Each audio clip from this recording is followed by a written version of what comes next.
réduit. Tu viens, Sylvestre, d'apprendre au port que mon père revient. Oui. Qu'il arrive ce matin même. Ce matin même. Et qu'il revient dans l'intention de me marier. Oui. Avec une fille du Seigneur Géronte. Du Seigneur Géronte. Et tu dis que cette fille est mandée de Tarente ici pour cela. Pour cela. Et tu tiens ces nouvelles de mon oncle. De votre oncle. À qui mon père les a mandées par une lettre. Par une lettre. Et cet oncle, dis-tu, c'est toutes nos affaires. Toutes nos affaires. Ah! Parle si tu veux, et ne te fais point, de la sorte, arracher les mots de la bouche. Qu'ai-je à parler davantage? Vous n'oubliez aucune circonstance, et vous dites les choses tout justement comme elles sont. Conseille-moi, du moins, et dis-moi ce que je dois faire dans ces cruelles circonstances. Ma foi, je m'y trouve autant embarrassée que vous, et j'aurais bon besoin que l'on me conseillât moi-même. Je suis assassinée par ce maudit retour. Je ne le suis pas moins. Lorsque mon père apprendra les choses, je vais voir fondre sur moi un orage de réprimandes tumultueuses. Les réprimandes ne sont rien, et plutôt ciel, que j'enfusque à sa pluie. Et je vois se former au loin un nuage de coups de bâton qui crèvera sur mes épaules. Au ciel, par où me sort-il de l'embarras où je me trouve?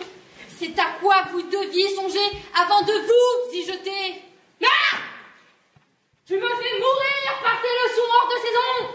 Vous me faites bien plus mourir par vos actions étourdies. Que faire? Quelle résolution prendre? À quel remède recourir? Qu'est-ce, Seigneur Octave? Qu'avez-vous? Qu'y a-t-il? Je vous vois tout troublé. Ah, mon pauvre Scapin. Je suis perdu. Je suis assassiné. Je suis le plus désespéré de tous les hommes. Comment? Hélas, n'as-tu rien appris de ce qui me regarde? Non. Mon père est de retour avec le Seigneur Géronte et ils me veulent marier. Eh bien, qu'y a-t-il là de si funeste? Tu ne sais pas la cause de mon inquiétude? Oh non, mais il ne tiendra qu'à vous que je ne la sache bientôt, et je suis homme consolatif, homme à m'intéresser aux affaires des jeunes gens. Ah, Scapin, si tu pouvais forger quelques machines, trouver quelque invention pour me sortir de l'embarras où je me trouve, je te serais redevable de plus que la vie. À vous dire la vérité, il y a peu de choses qui me soient impossibles quand je m'en veux mêler. J'ai sans doute reçu du ciel un génie assez beau pour toutes les fabriques de ces gentillesses d'esprit, de ces galanteries ingénieuses à qui le vulgaire ignorant donne le nom de fourberie. Et je puis dire, sans vanité, qu'on n'a guère vu d'homme qui ait acquis plus de gloire que moi, ou qui fut plus habile ouvrier de ressorts et d'intrigues dans ce noble métier. Mais, ma foi, le mérite est de nos jours trop maltraité, et je renonçais à toute chose depuis certains chagrins d'une affaire qui m'arriva. Non? Quelle affaire, Scapin? Une aventure où je me brouillais avec la justice. Ta-ta-tan! La justice? Ta-ta-tan! Où est la justice?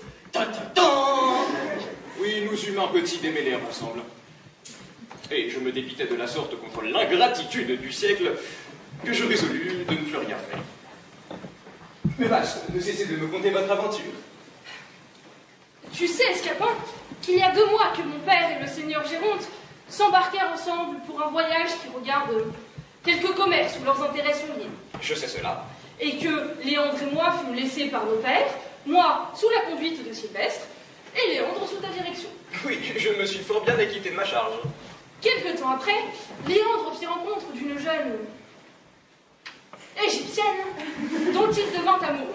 Je sais cela encore. Comme nous sommes bons amis, il me mena voir cette fille, que je trouvais belle, à la vérité, mais non pas tant qu'il voulait que je la trouvasse.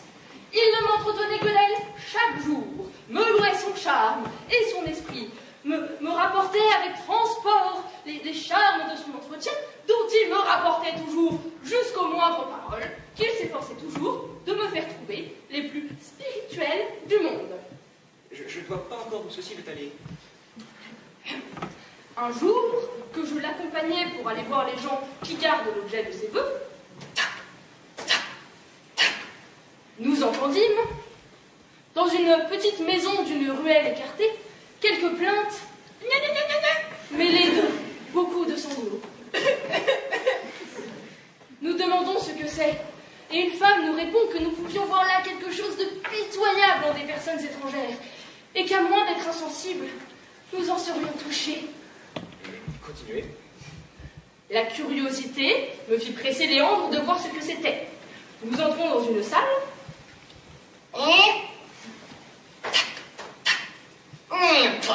Où nous voyons une vieille mourante, assistée d'une servante qui faisait des regrets, et d'une jeune fille, toute fondant en larmes, la plus belle et la plus touchante qu'on puisse jamais voir. Une autre aurait paru effroyable en l'état où elle était, car elle n'avait pour habillement qu'une méchante petite jupe et des brassières de nuit qui étaient de simples futelles. Sa coiffure était une cornette jaune retroussée en haut de sa tête, qui laissait tomber en désordre ses cheveux sur ses épaules. Et pourtant, faite comme cela, elle brillait de mille attraits, et ce n'était que charme et qu'agrément que toute sa personne. Je sens venir les choses. Si tu l'avais vu, Scapin, en l'état où je te dis, tu l'aurais trouvé admirable. Je n'en doute point. Et sans l'avoir vu, je vois bien qu'elle était tout à fait charmante. Ses larmes n'étaient point de ces larmes désagréables qui défigurent un visage, et elle avait à pleurer une grâce touchante. Ah, et sa douleur était la plus belle du monde. Je vois tout cela. Mais après quelques paroles dont je tentais d'adoucir la douleur de cette charmante affligée, nous sortîmes de là.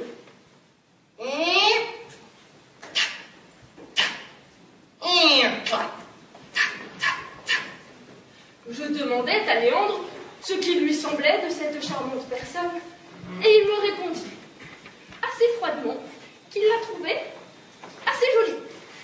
Je fus piqué de la froideur avec laquelle il m'en parlait, et ne voulus point lui découvrir les effets que ses beautés avaient fait sur mon âme. Si vous n'abrégez ce récit, vous y voilà encore jusqu'à demain. Laissez-moi le finir en 2 mots.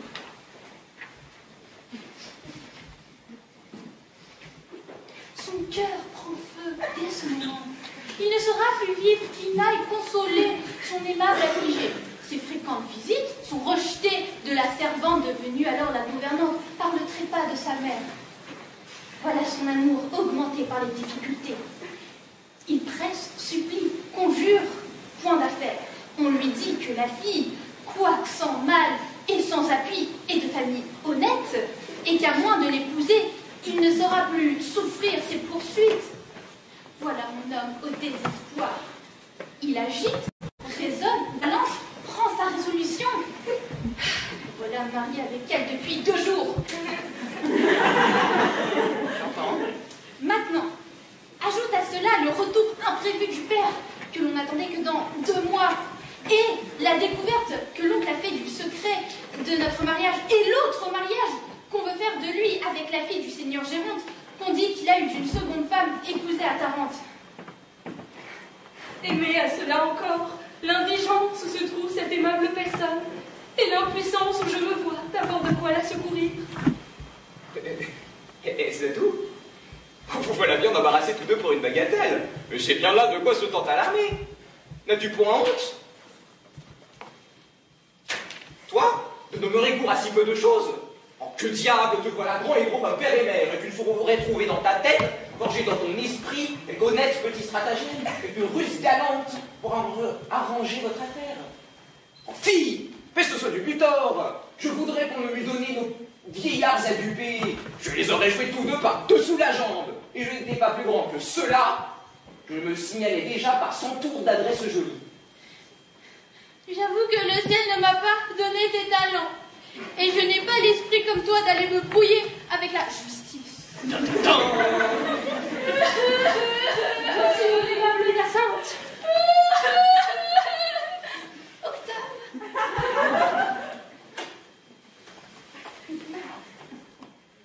Est-il vrai ce que Sylvestre vient de dire à Nérine? qu'il veut vous marier? Oui, belle Hyacinthe. Mais ces nouvelles m'ont donné une atteinte cruelle. Et que vois-je? Vous pleurez? Vous soupçonnez-vous, dites-moi, d'une quelque infidélité? Et n'êtes-vous pas assuré de l'amour que j'ai pour vous? Oui, Octave, je suis sûre que vous m'aimez, mais je ne le suis point que vous m'aimiez. Toujours. Hey, peut-on vous aimer comme vous aime toute sa vie? J'ai ouï dire, Octave, que votre sexe aime moins longtemps que le nôtre, et que les ardeurs que les hommes font voir sont des feux qui s'éteignent aussi facilement qu'ils naissent. Belle Hyacinthe, mon cœur n'est donc pas fait comme celui de tous les hommes.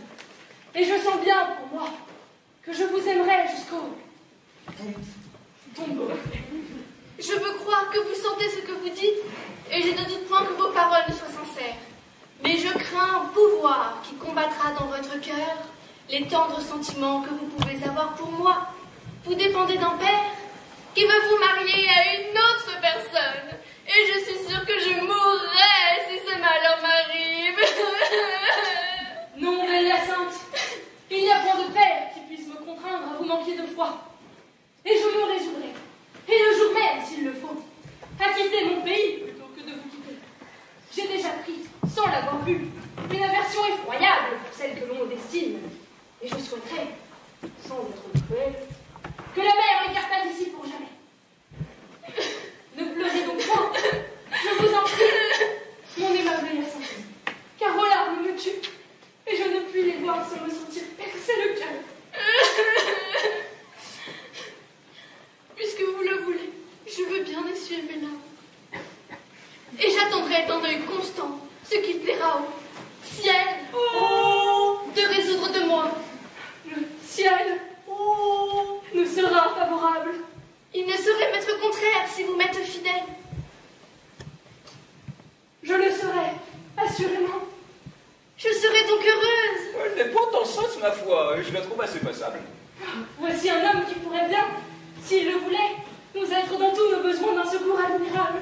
Ah, j'ai fait de grands serments de ne plus m'émêler du monde, mais si vous me priez, tous deux, bien fort... Ah, Scapin, s'il ne tient qu'à te prier bien fort, je te conjure, de tout mon cœur, de bien vouloir prendre la conduite de notre barque.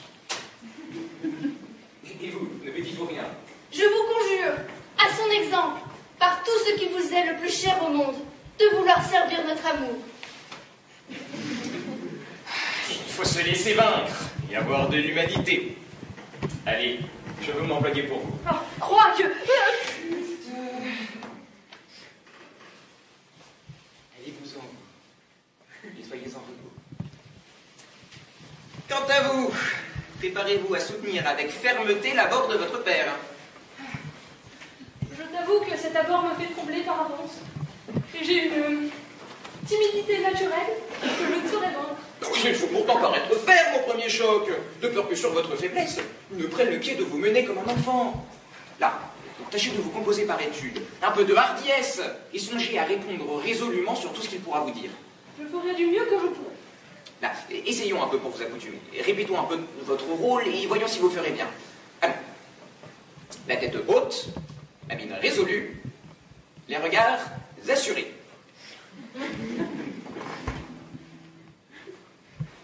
Ainsi? Encore un peu davantage. Comme cela? Bon. Imaginez-vous que je suis votre père qui vient, et répondez-moi fermement, comme si c'était à lui-même.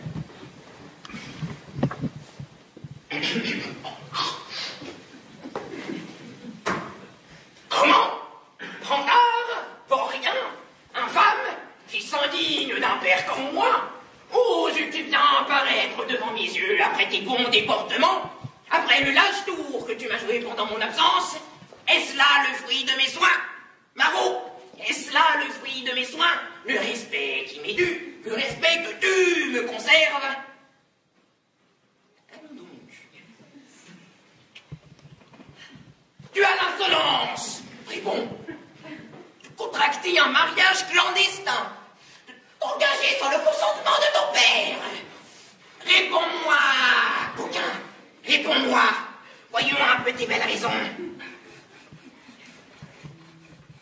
diable, vous demeurez interdit. Que je m'imagine que c'est mon père que j'entends. Et oui, c'est pour cela qu'il ne faut pas être comme un innocent. Je m'en vais prendre plus de résolution et je répondrai fermement. Assurément. Sûrement. Voilà votre père qui vient.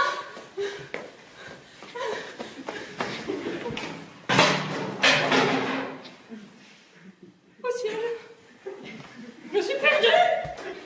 Mais Octave, que diable, Octave, demeurez. Nous voilà enfin. Quelle pauvre espèce d'homme. Bon, nous laissons d'attendre notre vieillard. Que lui dirais-je? Laisse-moi dire, moi, il ne fait que me suivre.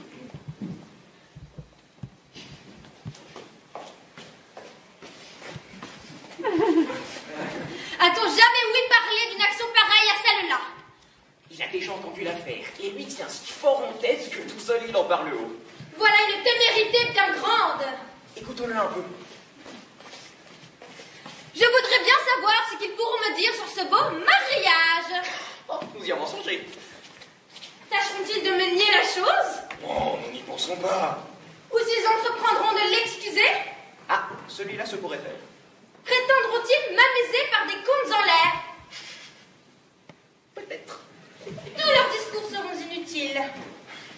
Nous jurons de rien. Ils ne m'en donneront point à garder. Oui, oui. Je saurai mettre mon pendard de fils au lieu de sûreté. Mais nous y pourvoirons. Et pour le coquin de Sylvestre, je le rouerai du cou. J'étais bien étonnée s'il m'oubliait. Ah! Ah! Vous voilà donc, sage gouverneur de famille, beau directeur des jeunes gens.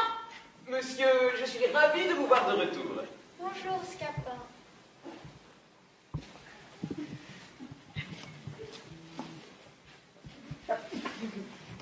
Vous avez suivi mes ordres vraiment d'une belle manière, et mon fils s'est comporté fort sagement pendant mon absence. Vous vous portez bien à ce que je vois. Assez bien. Tu ne dis mot, coquin, tu ne dis mot. Votre voyage a-t-il été bon? Mon Dieu, fort bon. Laissez-moi un peu quereller en repos. Vous voulez quereller? Oui, je veux quereller. Mais qui, monsieur? Ce marron-là! Pourquoi? Tu n'as pas ouï parler de ce qui s'est passé pendant mon absence. Oh, j'ai bien ouï parler de quelques petites choses. Comment quelques petites choses? Une action de cette nature? Vous avez quelques raisons. Une hardiesse pareille à celle-là? Cela est vrai. Un fils qui se marie sans le consentement de son père? Oui, il y a quelque chose à dire à cela. Et je serais d'avis que vous ne fissiez point de bruit. Je ne suis pas de cet avis, moi. Je veux faire du bruit, tout m'en saoule. Quoi? Tu ne trouves pas que j'ai tous les sujets du monde d'être en colère? Si fait, j'y ai d'abord été, moi, lorsque j'ai su la chose. Je me suis intéressé pour vous, jusqu'à quereller votre fils.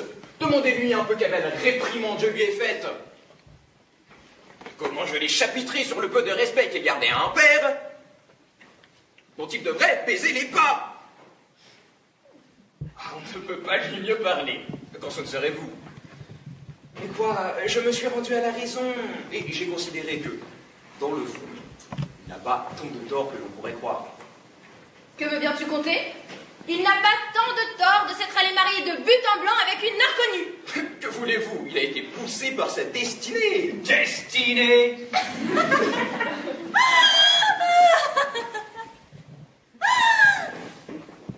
Voilà une raison la plus belle du monde.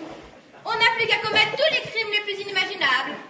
Tromper, voler, assassiner et dire pour excuse qu'on a été poussé par sa destinée. Destinée. Mon Dieu, vous prenez mes paroles trop en philosophe. Je veux simplement dire qu'il s'est retrouvé fatalement engagé dans cette affaire.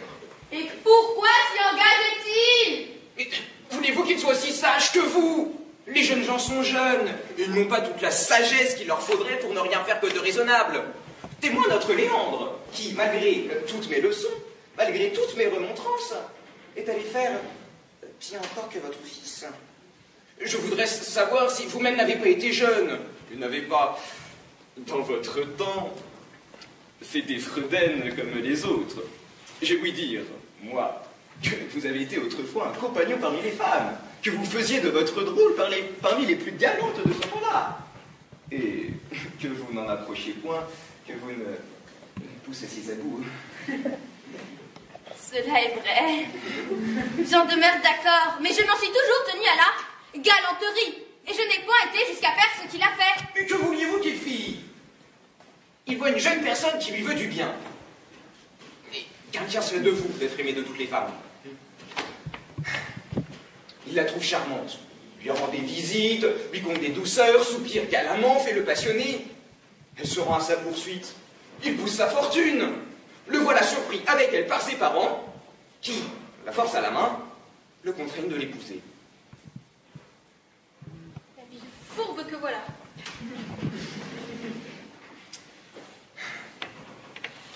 Regardez, monsieur, il vaut mieux encore être marié qu'être mort. On ne m'a pas dit que l'affaire se soit ainsi passée. Mais demandez-lui plutôt, il ne vous dira pas le contraire. C'est par force qu'il a été marié? Oui, monsieur. Voudrais-je vous mentir? Il devait donc tout aussitôt aller protester de violence chez le notaire. Mais c'est ce qu'il n'a pas voulu faire. Cela m'aurait donné plus de facilité à faire rompre ce mariage. Rompre ce mariage? Oui. Vous ne le romprez point. Hein? Je ne le romprai point. Non. Quoi? Je n'aurai pas pour moi les droits de père et la raison de violence qu'on a faite à mon fils? Oui, c'est une chose dont il ne demeurera pas d'accord. Il n'en demeurera pas d'accord? Non. Mon fils? Votre fils. Vouliez-vous qu'il confesse qu'il était capable de crainte et que c'est par la force qu'on lui fait faire les choses? Il a garde d'aller avouer cela. Ce serait se faire tort et se montrer indigne d'un père comme vous. Je me moque de cela. Il faut, pour son honneur et pour le vôtre, qu'il dise dans le monde que c'est par que c'est de plein gré qu'il s'est marié.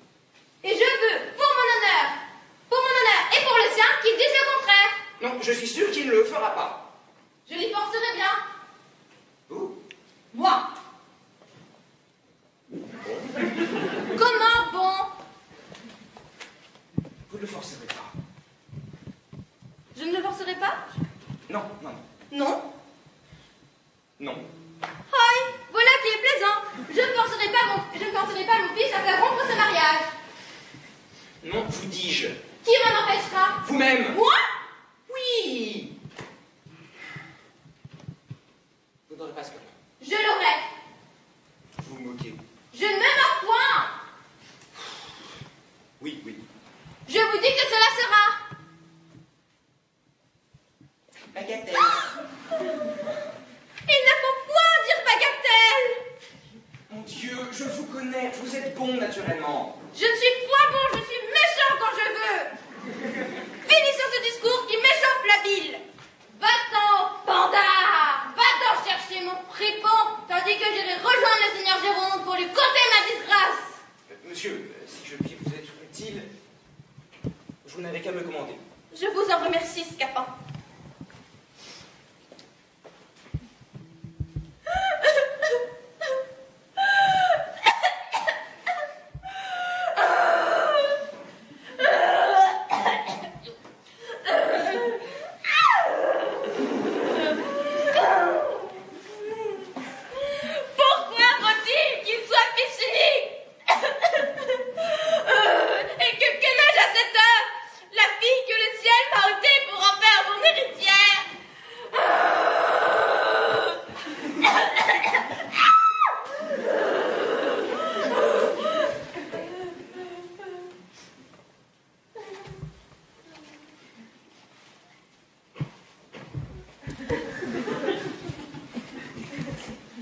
J'avoue que tu es un grand homme. Et voilà notre affaire en bon train. Mais l'argent, d'autre part, nous presse pour nos subsistances. Mais nous avons de tout peur des gens qui abouent après nous. Ne t'en fais pas, la machine est toute trouvée. Je cherche seulement dans ma tête un homme qui nous soit affidé pour jouer un personnage dont j'ai besoin. Attends. Tiens-toi un peu. Enfonce ton bonnet en méchant garçon. Comme toi sur un pied. Mets la main au côté. Fais des yeux furibonds. Marche un peu en roi de théâtre. Voilà qui est bien. Suis-moi, je connais des secrets pour déguiser ton visage et ta voix.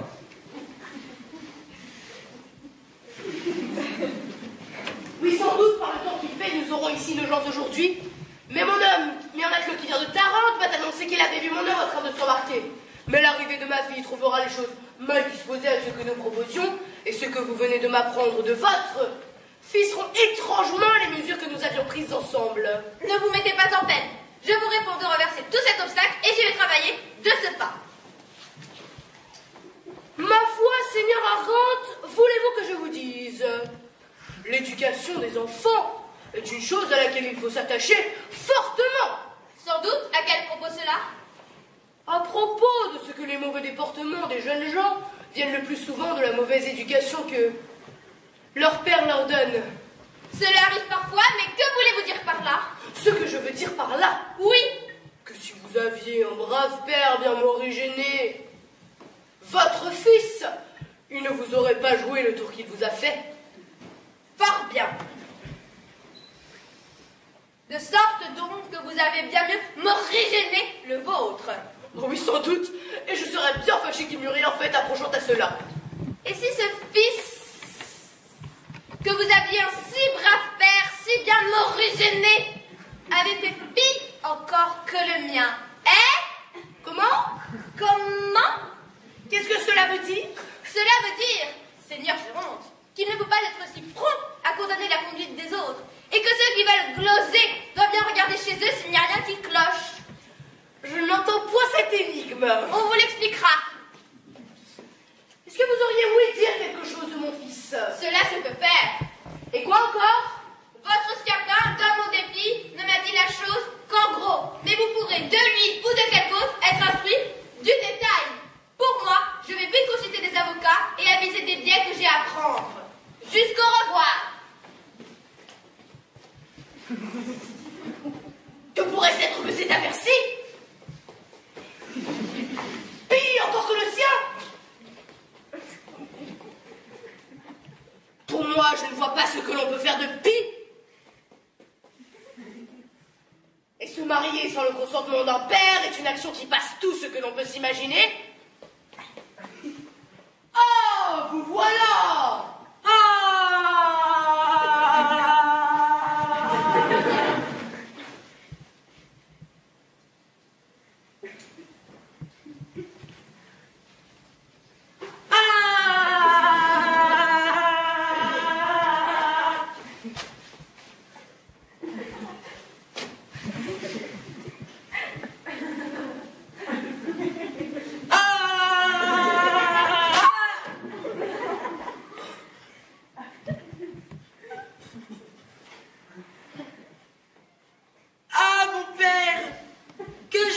de vous voir de retour.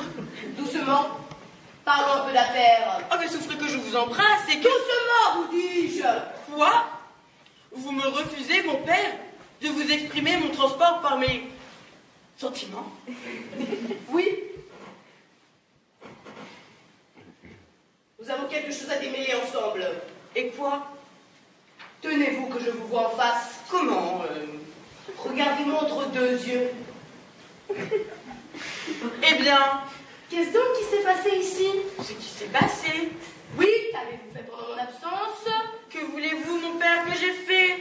Ce n'est pas moi qui veux que vous ayez fait, mais qui demande ce que c'est que vous avez fait. Moi, je n'ai fait aucune chose dont vous ayez lieu de vous plaindre. Aucune chose? Non. Vous êtes bien résolu. Ah, mais c'est que je suis sûre de mon innocence. Mais Scapin, pourtant, a dit de vos nouvelles. Scapin? Ah ah! Ce mot vous fait rougir. Il vous a dit quelque chose de moi? Ce lieu n'est pas tout à fait propre à vider cette affaire et nous allons l'examiner ailleurs. Consorantologie, j'y vais revenir tout à l'heure. Ah, traître, s'il faut que tu me déshonores. Je te renonce pour mon fils et tu peux bien pour jamais te résoudre à fuir de ma présence.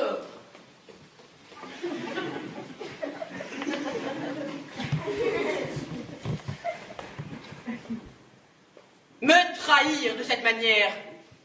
Un coquin qui doit, par sans raison, être le premier à me cacher les choses que je lui confie et le premier à les aller découvrir à mon père.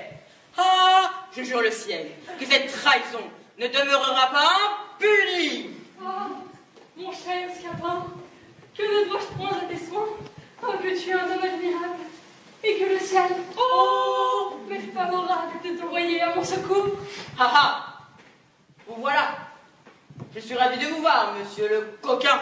Oh, monsieur, votre serviteur, c'est trop d'honneur que vous me faites. Vous faites le méchant plaisant. Ah, je vous apprendrai.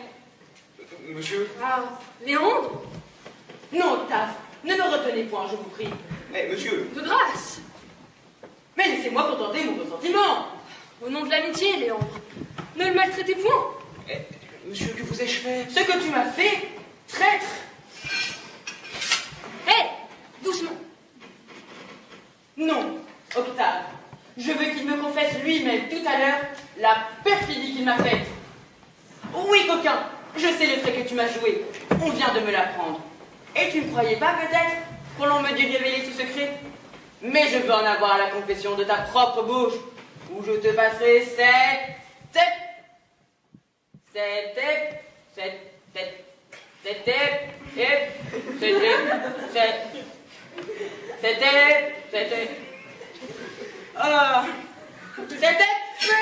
au travers du corps. Oh, monsieur, auriez-vous bien ce cœur-là? Parle donc. Je vous ai fait quelque chose, monsieur? Oui, coquin. Et ta conscience ne te dit trop ce que c'est. Je vous assure que je l'ignore. Tu l'ignores? Léandre, Eh bien, monsieur, puisque vous le voulez, je vous avoue que j'ai bu avec des amis ce petit carton de vin d'Espagne dont on vous fit présent il y a quelques jours, et que c'est moi qui fis une fente au tonneau et répandis de l'eau tout autour pour faire croire que le vin s'était échappé. C'est toi, Panda, qui a bu mon vin d'Espagne et qui a été cause que j'ai tant querellé la servante, croyant que c'était elle qui m'avait fait le tour. Oui, monsieur, je vous en demande pardon. Eh bien, je suis bien aise d'apprendre cela. Mais ce n'est pas l'affaire dont il est question maintenant. Ce n'est pas ça? Non, c'est une autre affaire qui me touche bien plus encore. Et je veux que tu me la dises. Je ne me souviens pas d'avoir fait autre chose. Tu ne veux pas parler? Toutou, Oui, monsieur. Vous vous souvenez, il y a quelques mois, que vous m'envoyiez apporter une petite montre à la jeune égyptienne que vous aimez. Je revins au logis, les habits tout couverts de boue et le visage plein de sang. Et vous dit que j'avais trouvé des voleurs qui m'avaient bien battu et m'avaient dérobé la montre. C'était moi, monsieur, qui l'avais retenu. C'est toi qui as retenu ma montre? Oui, monsieur, seulement pour voir quelle heure il est. Ah ah! J'apprends ici de jolies choses.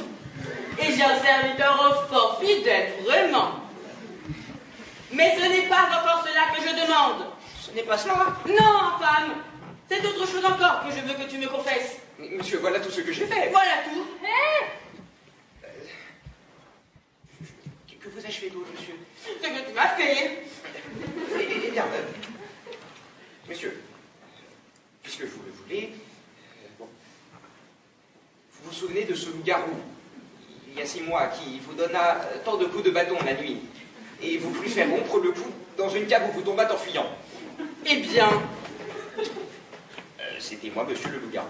c'est toi, prêtre, qui faisait le loup-garou? Oui, monsieur, seulement pour vous faire peur, et vous ôter l'envie de nous faire courir toutes les nuits comme vous en aviez d'habitude.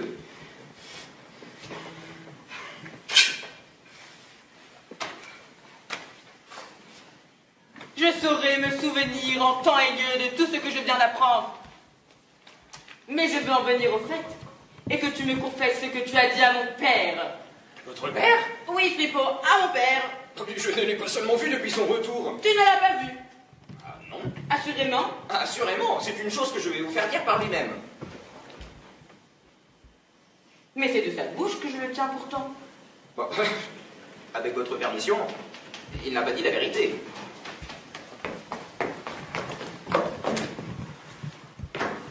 Monsieur, je vous apporte une nouvelle qui est fâcheuse pour votre amour. Comment? Vos Égyptiens sont sur le point de vous enlever, Zerbinette. Et elle-même, les larmes aux yeux, m'a chargé de venir promptement vous dire que si, dans 2 heures, vous ne songez à leur porter l'argent qu'ils vous ont demandé pour elle, vous l'allez perdre à jamais. Dans 2 heures? Dans 2 heures. Ah! Mon pauvre Scapin! J'implore ton secours! Ah! Mon pauvre Scapin! Je suis mon pauvre Scapin! À cette heure qu'on a besoin de moi. Va! Je te pardonne tout ce que tu viens de me dire. Et puis encore si tu me l'as fait. Oh non, non, ne me pardonnez rien. Passez-moi votre pépépépépé au travers du corps. Je serais ravi que vous me tuiez. Non! Je te conjure de me donner la vie en servant mon amour. Point, point. Tuez-moi, vous dis-je. Mais tu m'es trop précieux. Et je te prie d'employer pour moi ce génie admirable qui vient à bout de toutes choses. Non, tuez-moi, vous dis-je. Ah, de grâce! Ne songe plus à tout cela et pense à me donner le secours que je te demande. Ma foi, Scapin, il faut faire quelque chose pour lui. Et le moyen, après une avanie de la sorte? Je te conjure d'oublier mon emportement et de me prêter ton adresse. Je joins mes prières au ciel. J'ai cette insulte-là sur le cœur. Il faut quitter ton ressentiment. Voudrais-tu m'abandonner, Scapin, dans cette cruelle extrémité où se voit mon amour? Venir faire à l'improviste un affront comme celui-là. J'ai tort, je le confesse. Me traiter de vaurien, de fandard, d'infâme. J'en ai tous les regrets du monde. De vouloir passer son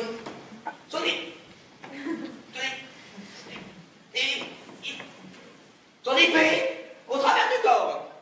Je t'en demande pardon de tout mon cœur. Et s'il me tient qu'à me jeter à tes genoux, tu m'y vois, Scapin. Pour te conjurer encore une fois de ne me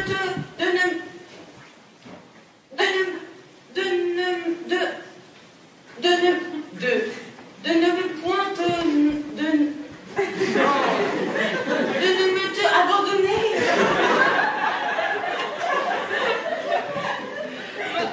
Ma foi, Scapin, il faut se rendre à cela.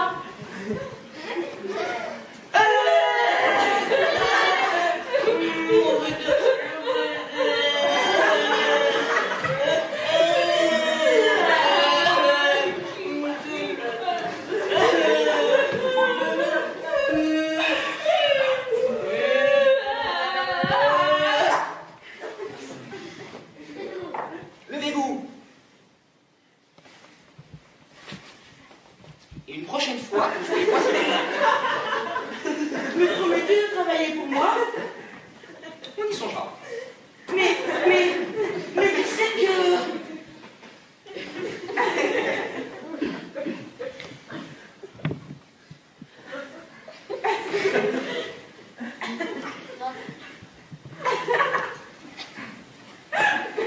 Le temps presse.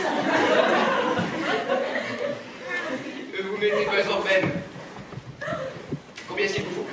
500 écus. Et oui. 200 pistoles.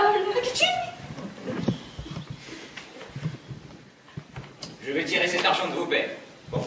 Pour ce qui est du vôtre, la machine est déjà toute trouvée. Quant au vôtre, qu'un cavard au dernier degré, il faudra moins de façons encore, car vous savez que pour l'esprit, il n'en a pas, grâce à Dieu. Grande provision.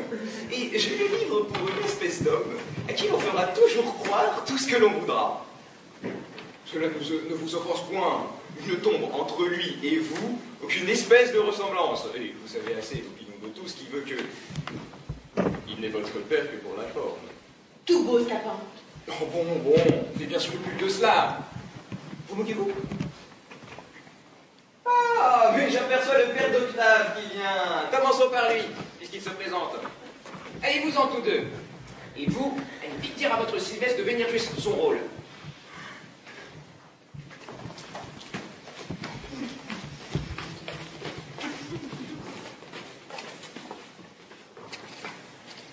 Le voilà qui revient. Avoir si peu peu de conduite et de considération. J'allais jeter dans un engagement pareil. Ah! Jeunesse impertinente. Monsieur votre serviteur. Bonjour, Scapin.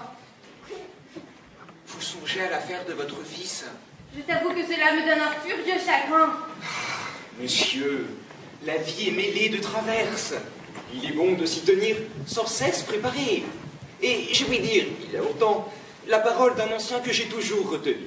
Quoi? Que pour peu qu'un père ait été absent de chez lui, il doit promener son esprit sur tous les fâcheux accidents que son retour peut rencontrer. Se figurer sa maison brûlée, son argent dérobé, sa femme morte, son fils estropié, sa fille subornée. Et ce qu'il trouve les points arrivés, l'imputer à bonne fortune. Pour moi, j'ai toujours pratiqué cette petite leçon dans ma philosophie. Et je ne suis jamais rentré au logis que je ne sois tenu prêt à la colère de mes maîtres. Aux réprimandes, aux injures, aux coups de pied au cul, aux bastonnades, aux étrivières. Et, ce qui a manqué à m'arriver, j'en ai rendu grâce à mon beau destin. Voilà qui est bien, mais ce mariage impertinent qui trouble celui que nous voulons faire est une chose que je ne puis souffrir. Et je viens de consulter des avocats pour aviser des biais que j'ai à prendre. Oh, monsieur, ma foi, si vous m'en croyez, vous tâcherez par quelque autre voie d'accommoder l'affaire. Vous savez ce que c'est que la justice en ce pays-ci, et vous allez vous jeter dans d'étranges épines. Tu as raison, je le vois bien, mais quelles autres voies? Je crois que j'en ai trouvé une. La compassion que m'a donnée tantôt votre chagrin m'a obligé à chercher dans ma tête un moyen de vous tirer d'inquiétude, car je ne saurais voir d'honnêtes pères de famille chagrinés par leurs enfants que cela ne m'émeuve. Et, de tout temps, je me suis senti pour vous une inclination particulière. Je te suis obligée. J'ai donc été trouver le frère de cette fille qui a été épousée. C'est un de ces braves hommes de profession, un de ces gens qui sont tout peu d'épée, qui ne parlent que d'échiner, et qui ne faut pas plus de scrupules de tuer un homme que d'avaler un verre de vin. Je l'ai mis sur cette affaire. Il fait voir quelle facilité offrait les raisons de la justice, les raisons de la violence, vos prérogatives de père, et l'appui que vous donnerez auprès de la justice, et votre droit, et vos amis, et votre argent. Enfin, je l'ai tant tourné de tous les côtés qu'il a fini par prêter l'oreille aux propositions que je lui ai faites d'accommoder l'affaire pour quelques sommes. Et il donnera son consentement à rompre le mariage pourvu que vous lui donniez de l'argent. À qu'a-t-il? Et qu'a-t-il demandé? Oh, d'abord des choses par-dessus les maisons. Et quoi? Ah, des choses extravagantes. Mais encore? Il ne parlait pas moins de 5 ou 600 pistoles. Catching. 5 ou 600 pièvres cartaines qui le puissent serrer. Se moque-t-il des gens? Mais c'est ce que je lui ai dit. Je lui ai fait bien voir que vous n'étiez point une dupe à vous demander des 5 ou 600 pistoles. Un catching. Enfin, après plusieurs discours, voici où s'est réduit le résultat de notre conférence. Le voilà autant, a-t-il dit, que je dois partir pour l'armée. Je m'apprête à m'équiper et le besoin que j'ai de quelque argent, à catching, me fait consentir, malgré moi, à ce qu'on me propose. Il me faut un cheval de service, et je ne saurais en avoir un tant soit peu raisonnable, à moins de 60 pistoles. Un catching. Eh bien, pour 60 pistoles, je les donne. Il faudra aussi le harnais et les pistolets, et ce n'ira bien pour 20 pistoles encore. Un catching. 20 pistoles Un catching. et 60, Un catching. ce serait 80. Justement. C'est beaucoup, mais soit, je conçois cela. Il me faut aussi un cheval pour porter mon balai. Et il coûtera bien 30 pistoles. Comment? Diantre, qu'il se promène, il n'aura rien du tout. Monsieur, s'il vous plaît. Non, c'est un impertinent. Monsieur, allons donc. Jetez les yeux sur les détours de la justice. Voyez combien de procédures et de degrés d'appel embarrassants.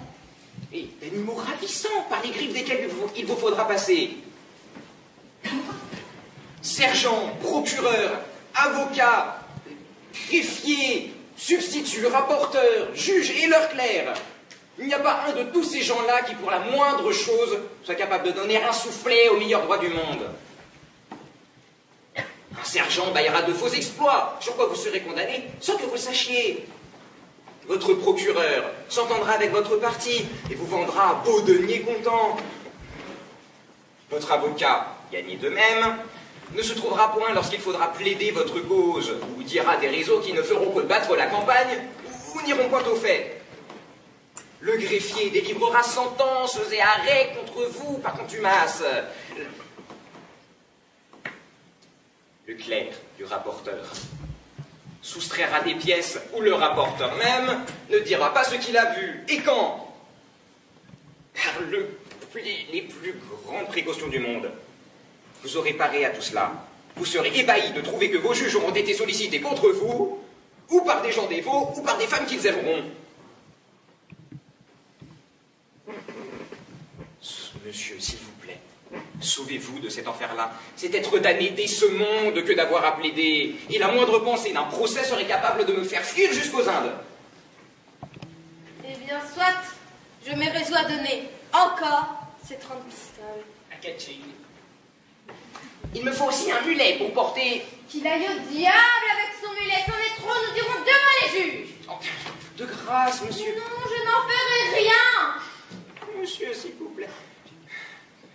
J'aime mieux plaider. Et pour plaider, il vous faudra de l'argent. Il vous en faudra pour l'exploit, il vous en faudra pour la procuration, pour le contrôle, et tant d'autres choses.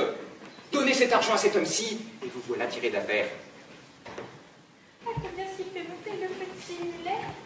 Monsieur. Pour le petit mulet, pour son cheval, celui de son homme, le harnais, les pistolets, ou deux, trois petites choses qu'il doit à son hôtesse, il vous demande en tout 200 pistoles. À catching. Comment? 200 pistoles? À catching.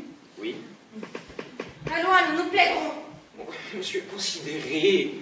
Je plaiderai. Écoutez, j'ai fait un petit calcul en moi-même de tous les frais de la justice, et j'ai trouvé que, en donnant ces 200 pistoles, À ching. vous en aurez de reste pour le moins 150. À catching. Sans compter les pas, les soins et la fatigue que vous vous épargnerez. S'il vous plaît, monsieur, donnez cet argent à cet homme. Moque de cela. Et je ne donnerai pas cet argent. Oh, et voilà l'homme dont il s'agit.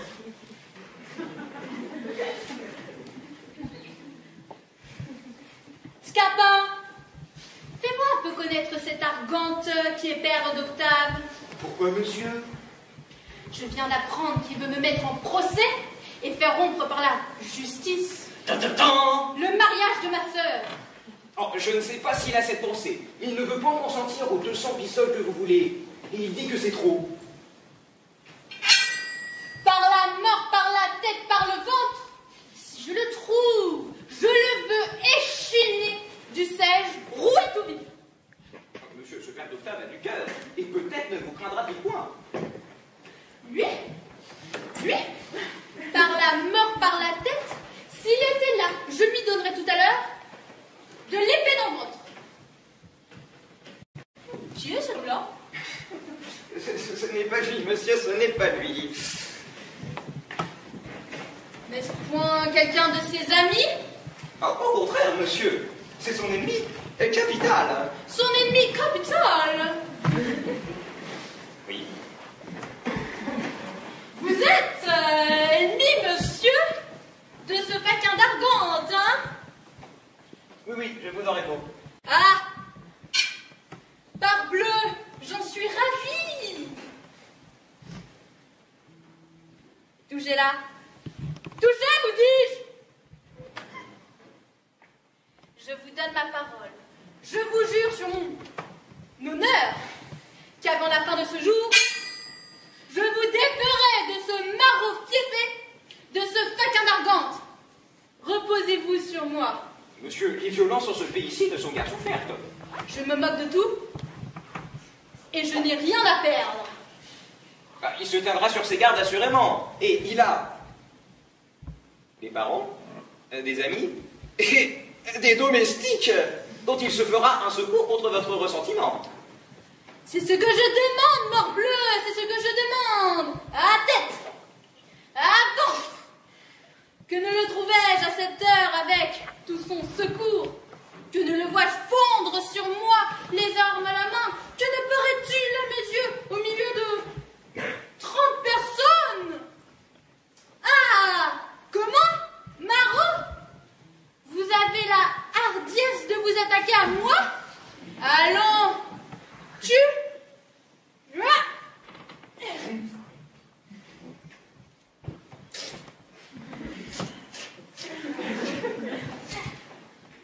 Point de quartier!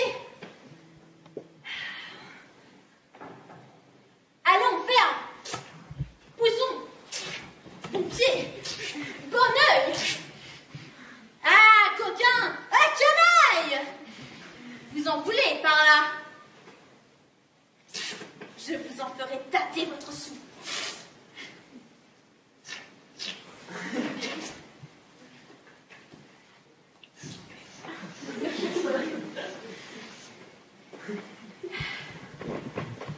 Allons à cette botte, à cette autre, à celle-ci, à celle-là. Ah ah! Vous reculez! Allons! Pied ferme, morbleu! Ah! Monsieur, nous n'en sommes pas, hein.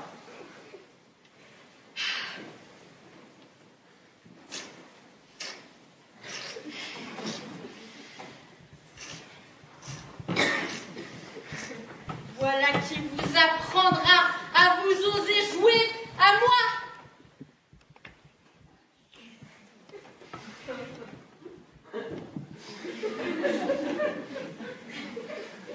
Eh bien, monsieur, vous voyez combien de personnes tuées pour 200 pistoles? Oh, su, je vous souhaite bonne fortune.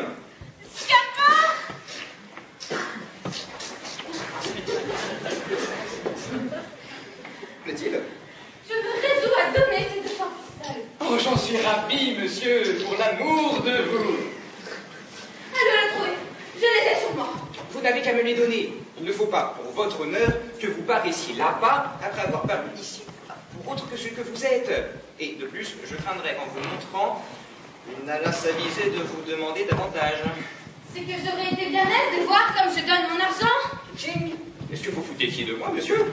Non pas, mais... Parbleu, monsieur! Je suis un fou ou je suis un honnête homme? C'est l'un des deux. Est-ce que je voudrais vous tromper? Et aurais-je un autre intérêt que le vôtre et celui de mon maître à qui vous voulez vous allier?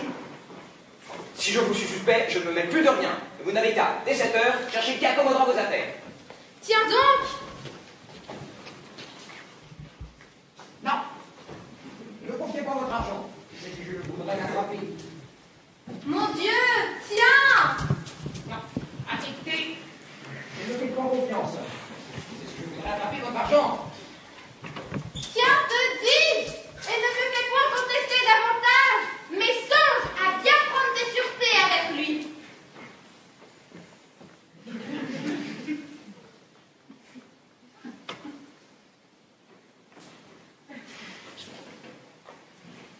Ne vous en faites pas. Il n'a pas à faire un saut. Je vais t'attendre chez moi! Je ne manquerai pas d'y aller. Et d'un... Il ne me manque plus que l'autre. Ah, ma foi, le voici. Il semble que le ciel, l'un après l'autre, les amène dans mes filets.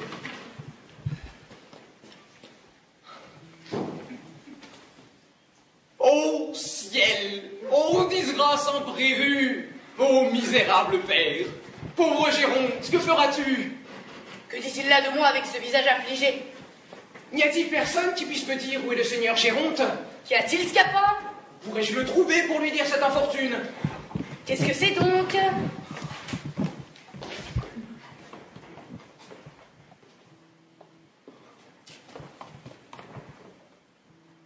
Ah, il faut qu'il soit caché en quelque endroit qu'on ne puisse deviner. Me voici! Oh, monsieur, il n'y a pas moyen de vous rencontrer. Il y a 1 heure que je suis devant toi. Qu'est-ce donc qu'il y a?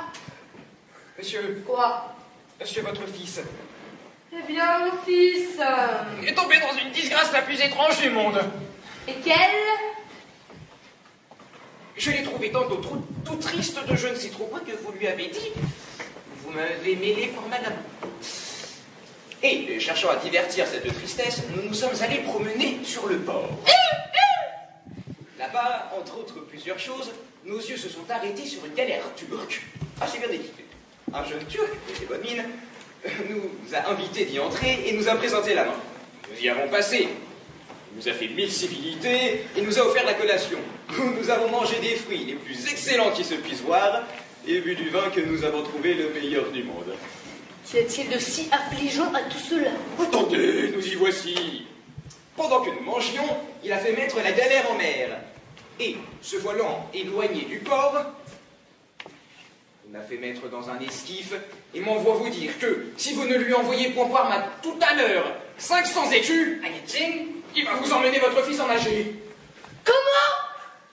Diantre! 500 écus! C'est à vous, monsieur. Oui, et de plus, il ne m'a donné pour cela que 2 heures. Ah, le traître de Turc m'assassiner de la façon! C'est à vous, monsieur, d'aviser promptement moyen de sauver des frères un fils que vous aimez avec tant de tendresse.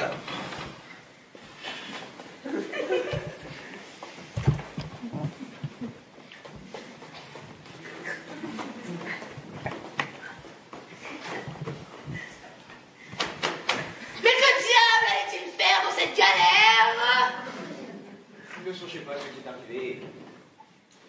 Va-t'en, Scapin, va-t'en dire à ce Turc que je vais envoyer là. Justice après lui. La justice en pleine mer. Vous moquez-vous des gens? Mais que diable allait-il faire dans cette galère? Une méchante destinée conduite à destinée. Soit les personnes. Scapin, il faut que tu fasses ici action d'un serviteur fidèle. Quoi, monsieur? Que tu ailles dire à ce Turc qu'il me renvoie mon fils et que tu te mettes à sa place jusqu'à ce que j'ai amassé la somme qu'il demande. Enfin, monsieur, songez-moi ce que vous dites. Et vous figurez-vous que ce Turc est si peu de sens que d'aller recevoir un misérable comme moi à la place de votre fils? Que diable allait-il faire dans cette galère? Ne devinez pas cette affreuse chance. S'il vous plaît, monsieur, songez au peu de temps qu'il m'a donné. Tu dis qu'il demande 500 écus. À quel chiffre? 500 écus. N'a-t-il point de conscience? Vraiment, oui, de la conscience à un Turc. Sait-il bien ce que c'est que 500 écus? Bah oui, il sait que c'est 1500 livres. Et croit-il, le traître, que 1500 livres se trouve dans le pas d'un cheval? Ce sont des gens qui n'entendent point de raison. Que diable allait-il faire dans cette galère? Cela est vrai, s'il vous plaît, monsieur, hâtez-vous. Tiens, Scapin, voilà la clé de mon armoire. Bon, Tu l'ouvriras. fort bien. Tu trouveras du côté gauche une grosse clé, qui est celle de mon grenier. Tu iras prendre toutes les hardes qui sont dans cette grande manne et tu iras les vendre au fripier pour aller racheter mon fils. Enfin, monsieur, rêvez-vous, je n'aurai pas 100 francs ce que vous me dites. Plus, songez au peu de temps qu'on m'a donné. Que diable allait-il faire dans cette galère? Oh, mais que de paroles perdues! Laissez là cette galère! Et songez que le temps presse et que vous risquez de perdre votre fils à tout moment. Hélas, mon pauvre maître, peut-être ne te reverrai-je plus de ma vie. Et qu'à l'heure que je parle, on t'emmène esclave en Alger. Mais le ciel, oh, me sera témoin que j'ai fait tout ce que j'ai pu, et que si tu manques à être racheté, il ne faut en accuser que le peu d'amitié d'un père. Attends, Scapin, je m'en vais quérir cette somme. Vite, monsieur, je tremble que l'heure ne sonne. N'est-ce pas 400 écus que tu dis? Non, 500. À quel signe?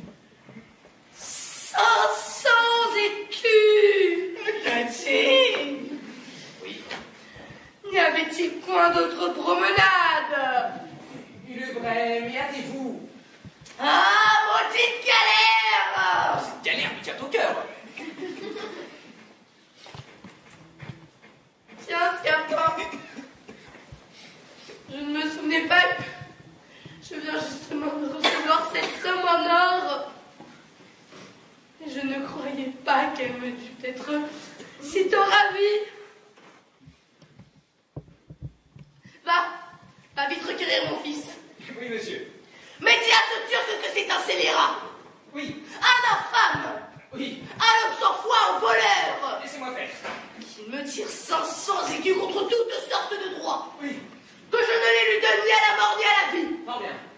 Et que si je l'attrape, je saurai me venger de lui. Oui.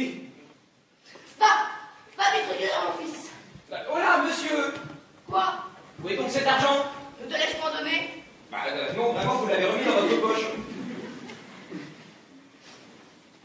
C'est la douleur pour me trouble l'esprit. Je vois bien.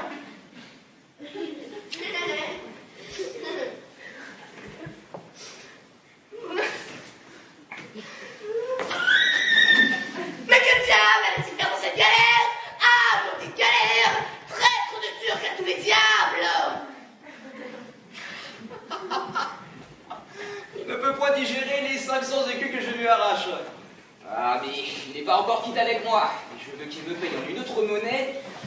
La perfidie qu'il m'a faite. Eh bien, Scapin, as-tu réussi pour moi dans ton entreprise?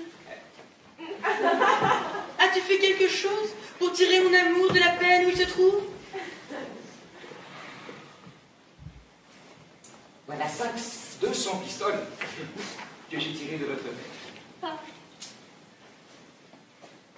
Que tu me donnes de joie.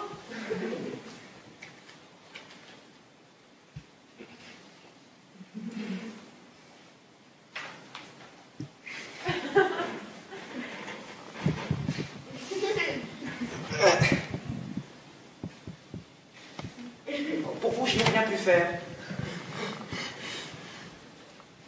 Il faut donc que j'aille mourir. Et je n'ai que faire de vivre.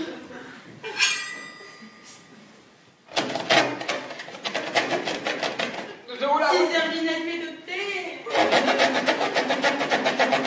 monsieur, doucement, Comme diantre, vous allez vite. Mais que veux-tu que je devienne? Arrêtez. J'ai votre affaire ici. Que tu me redonnes de la vie? Mais c'est à condition que vous me permettez une petite vengeance contre votre père pour la perfidie qu'il m'a faite. Tout ce que tu voudras. Vous me promettez devant témoin? Oui. Voilà vos 500 écus. Allons-en, promptement racheter celle que j'adore.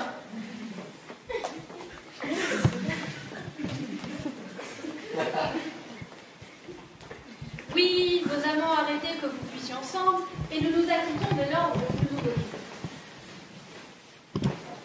Un tel ordre n'a bien qu'il me soit fort agréable. Je reçois avec joie une compagne de la sorte, et il ne tiendra pas à moi que l'amitié qui est entre les personnes que nous aimons ne se répande entre nous deux.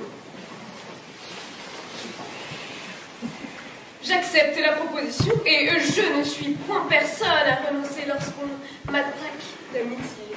Et lorsque c'est d'amour qu'on vous attaque?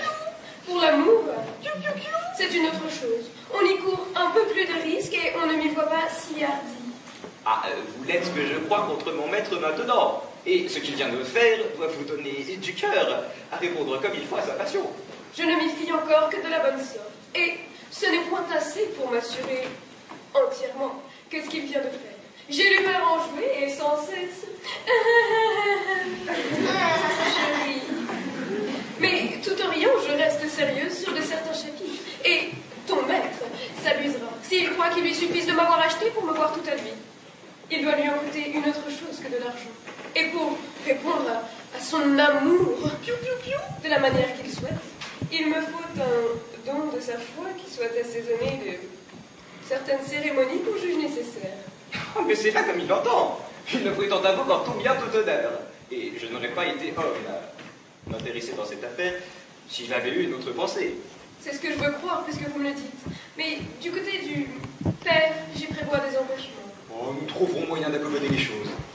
La ressemblance de nos destins doit contribuer encore à faire naître notre amitié. Et nous nous voyons toutes deux dans les mêmes alarmes, toutes deux exposées à la même infortune. Vous avez cette chance, au moins que vous savez de qui vous êtes né, et que l'appui de vos parents que vous pouvez faire connaître est capable d'ajuster tout, peut assurer votre bonheur et donner un consentement au mariage qu'on vous trouve fait. Mais pour moi, je ne trouve aucun secours dans ce que je puis être, et l'on me voit dans un état qui n'adoucira pas les volontés d'un père qui ne regarde que le bien. Mais aussi, avez-vous cet avantage qu'on ne tente point par un autre parti celui que vous aimez? Le changement de cœur d'un amant n'est pas ce que l'on peut le plus craindre. On se peut naturellement croire assez de mérite pour garder sa conquête. Et ce que je vois de plus redoutable dans ces sortes d'affaires, c'est la puissance paternelle auprès de qui tout le mérite ne sert de rien. Hélas! Pourquoi faut-il que de justes inclinaisons se trouvent traversées? La douce chose que d'aimer, lorsqu'on ne voit point d'obstacle à ces aimables chaînes dont deux cœurs se lient ensemble. Vous vous moquez. La tranquillité en amour est un calme désagréable. Il faut du haut et du bas dans la vie. Et les difficultés qui se mêlent aux choses viennent réveiller les ardeurs, augmenter les plaisirs. Mon Dieu, Scapin, fais-nous un peu ce coup. Tu m'as dit qu'il est si plaisant du stratagème dont tu t'es avisé pour attraper ta vie. Tu sais qu'on ne perd point son temps lorsqu'on me fait un compte et que je le fais assez bien par la joie qu'on nous va prendre. Voici Sylvestre, qui s'en acquittera tout aussi bien que moi. J'ai pour ma part en tête quelques petites vengeances dont je vais goûter les plaisirs. Pourquoi de gaieté de cœur veux-tu t'attirer de méchantes affaires? Oh, je me plais à tenter des entreprises hasardeuses. Je te l'ai déjà dit, tu quitteras le dessein que tu as si tu m'en voulais croire. Bah oui, mais c'est moi que j'en croirais. À quoi diable vas-tu t'amuser? Mais de quoi diable te mets-tu en peine? C'est que je vois que sans nécessité, tu vas courir le risque de t'attirer une venue de coups de bâton. Eh bien, c'est de mon dos dont il est question et non du tien. Il est vrai que tu es maître de tes épaules, et tu en disposeras comme il te plaira. Oh, je hais ces cœurs pusillanimes qui, à force de trop vouloir prévoir la suite des choses, finissent par ne plus rien entreprendre. Nous aurons besoin de tes soins. Je vous rejoindrai bientôt, hein. Eh bien, Scapin, comment va l'affaire de mon fils? Votre fils me suit en lieu de sûreté, mais vous courez maintenant, vous, le péril le plus grand du monde. Comment donc? Alors que je vous parle, on vous cherche de toutes parts pour vous tuer. Moi? Oui, Et qui? le frère de cette fille qu'Octave a épousée. Il croit que le dessein que vous avez de mettre votre fille à la place de sa sœur est ce qui pousse le plus fort à faire rompre leur mariage. Et, dans cette pensée, il a résolu hautement de décharger son désespoir sur vous et de vous ôter la vie afin de venger son honneur. Tous ses amis, gens d'épée comme lui, vous cherchent de tous les côtés et demandent de vos nouvelles. J'ai vu même de ça et de là des gens de sa compagnie occupés par pelotons entiers les avenues de votre maison. De sorte que vous ne saurez rentrer chez vous, vous ne saurez faire un pas ni à droite ni à gauche que vous ne tombiez entre leurs mains. Que ferais-je, mon pauvre Scapin? Oh, je ne sais pas, monsieur. Et voilà une étrange affaire. Je tremble pour vous depuis les pieds jusqu'à la tête.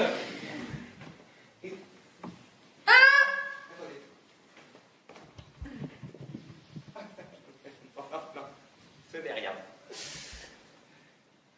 Ne saurais-tu trouver quelques moyens pour me tirer de peine? J'en imagine bien, mais je courrais risque, moi, de me faire assommer. Je t'en prie, Scapin, montre-toi serviteur zélé. Ne m'abandonne pas, je t'en prie. Je le veux bien. J'ai une tendresse naturelle pour vous qui me saurait. Je vous laisse dans la nasse. Tu en seras récompensé, je t'assure, et je te promets cet habit. Si, quand je l'aurai un peu usé. Attendez, voici une affaire que je me suis trouvée fort à propos pour vous sauver. Il faut que vous vous mettiez dans ce sac et que... Ah! Non, ce n'est rien. Il faut, dis-je, que vous vous mettiez là-dedans et que vous vous gardiez de remuer quelque chose qui puisse arriver. Je vous chargerai sur mon dos comme un paquet de quelque chose et vous porterez ainsi au travers de nos ennemis, jusque dans votre maison où, quand nous serons une fois, nous pourrons nous barricader et envoyer guérir main forte contre la violence. L'invention est bonne. Oh, la meilleure du monde, vous allez voir. Tu me paieras la posture. Je dis que vos ennemis seront bien attrapés. Allez, mettez-vous bien jusqu'au fond. Surtout, ne branlez pas. Laisse-moi faire, je saurai me tenir tranquille.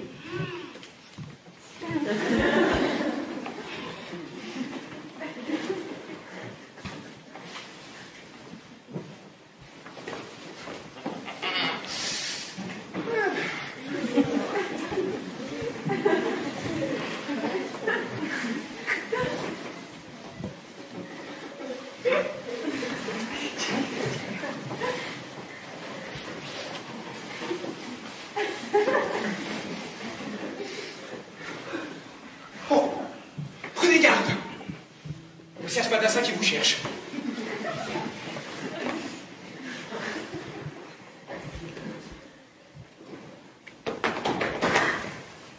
Ah! Je n'aurai pas l'avantage de tuer ces gérontes. Quelqu'un par charité ne m'enseignera pas où il est. Cachez-vous bien. À Cadéris, il est trouvé se cacha-t-il au centre de la terre. Ne vous montrez pas. Oh! Non, mon sac. Monsieur? Il était là, au Nuis, et m'enseigne au bout de la Géronte. Vous cherchez le seigneur Géronte? Oui, on l'a dit, il les cherche. Et quelle affaire? Vous vouliez l'affaire? Oui. Ah, il veut, Cadéris, les faire mourir sous les coups des bâtons. Oh, monsieur, les coups de bâton ne se donnent point à des gens comme lui. Et ce n'est pas un homme à être traité de la sorte. Qui? C'est pas des Gérontes, c'est Marotte, c'est Bélitre. Oh, monsieur, le seigneur Géronte n'est ni fan, ni marron, ni Bélitre. Et vous devriez, s'il vous plaît, parler d'autre façon. Quoi? Tu me traites à moi avec cette hauteur? Oh, je défends comme il se doit un homme de 9 points d'avance. Est-ce que tu es des amis de ces Gérontes? Oui, monsieur, j'en suis. Ah, tu es de ses amis. À la bonne heure. Tiens, voilà ce qui était vrai pour lui.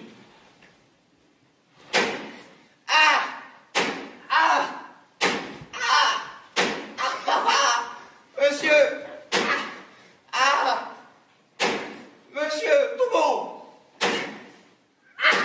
Doucement.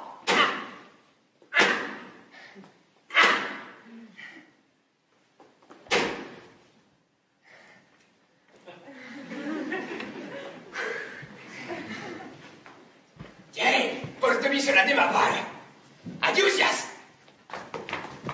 Oh, monsieur! Oh! Diable soit du Gascon! Ascapin!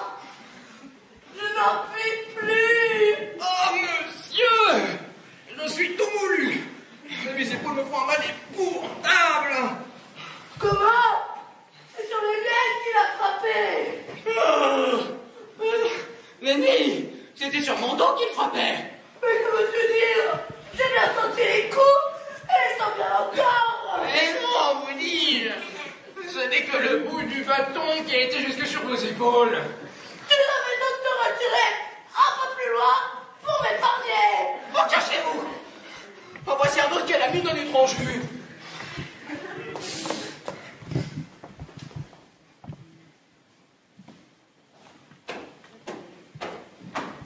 Parti! Moi courir comme une basse, qui moi ne prouve pour une trophée et tout le jour. Stidiate de Géronte. Cachez-vous bien. Dites-moi un peu, vous, mon sire l'homme, vous pouvez savoir où les sti Géronte que moi cherchais? Ah non, monsieur, je ne sais pas où est Géronte. Ah, dites-moi le vous franchement. Moi, allez vouloir pas grand-chose à lui. Mais seulement pour lui donner sur le dos une petite régale de coups de baston. Des 3 ou 4 petites coups d'épée au traverse de son poitrine. Oh là, monsieur, réveillez-vous.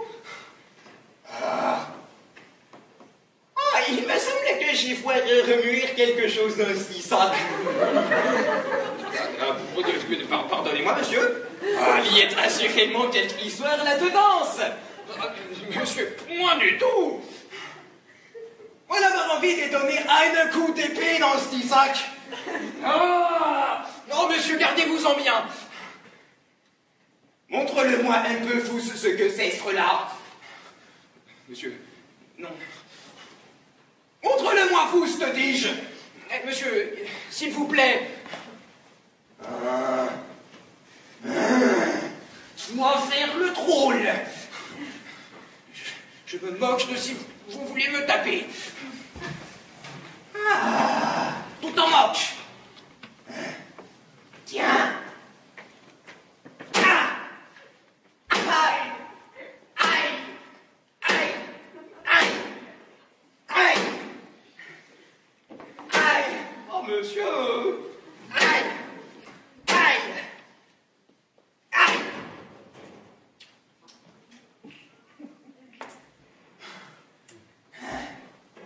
Tiens, cela est un petit enseignement pour lui apprendre à toi à faire l'insolente.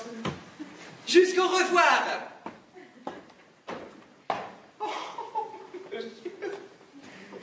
Oh, diable soit du baragouineux.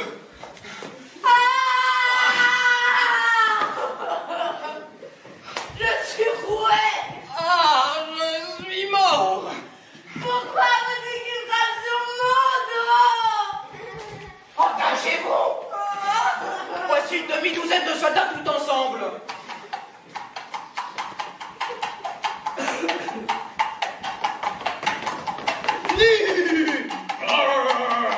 Allons, tâchons à trouver ce Géronte.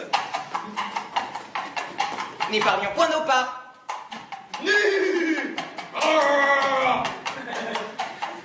Arrivons-nous. Par là. Non, par ici. Lenny. J'y fais.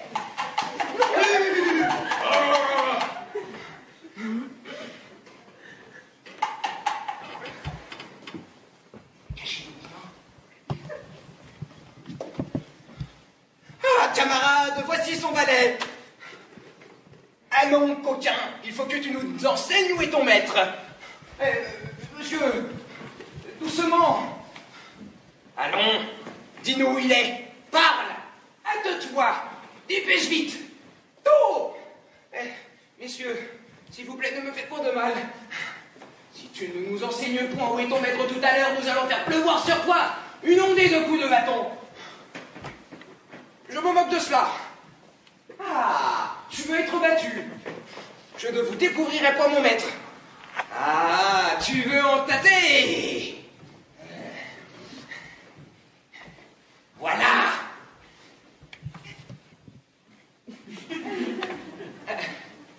Oh.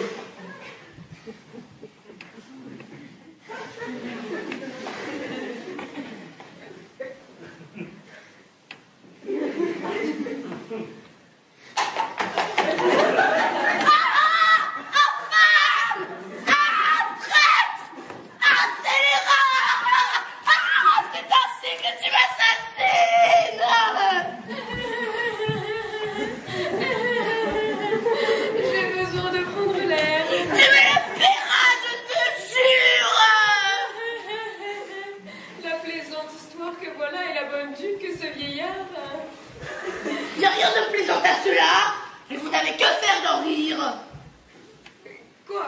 Que voulez-vous dire, monsieur? Je veux dire que vous ne devez pas vous moquer de moi. De vous? Oui. Comment? Qui songe à se moquer de vous? Pourquoi venez-vous ici me rire au nez? Cela ne vous concerne point et je ris seul d'un conte qu'on vient de me faire. Le plus plaisant qu'on puisse entendre. Je ne sais pas si c'est parce que je suis intéressée dans l'affaire, mais je n'ai jamais rien trouvé d'aussi drôle qu'un tour qui vient d'être joué par un fils à son père pour en attraper de l'argent.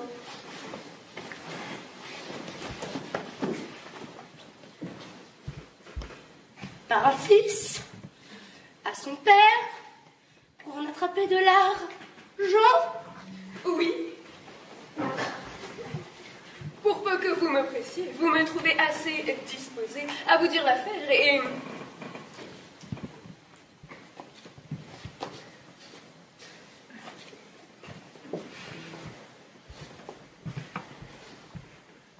J'ai une démangeaison naturelle à faire part des contes que je sais.